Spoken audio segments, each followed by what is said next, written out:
It is very straightforward and customizable to meet our needs, to where the data that my mechanics are seeing is the data that I want them to see, not a bunch of blanks that don't pertain to us.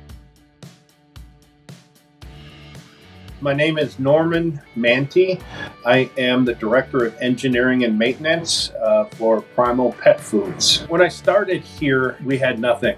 We had an Excel spreadsheet that tracked our POs, and we were more reactionary maintenance, where something breaks, we fix it. So I started looking, and it looked like UpKeep hit most of the levers that I was looking for. One feature that myself and my supervisors use is the UpKeep Edge. We're a food plant, so we have freezers and coolers.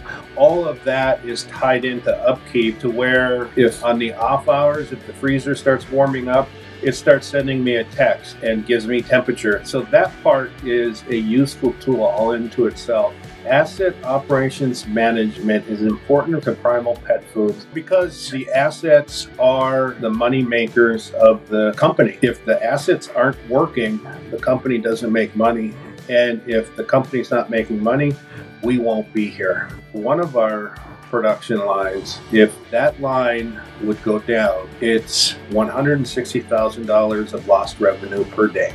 So it's very, very important that we have all of the components that, you know, is predictable to be failed in stock in our parts. I think UpKeep is a very easy to use CMMS program. It's very easy to connect the dots, and everything is documented. And the actual people supporting UpKeep, they're very responsive, they're very understanding, they're very open-minded. We polish our database and make sure that our database is up to date and sharp. Well, UpKeep is always polishing their program, making sure that they're delivering the best product to the customer.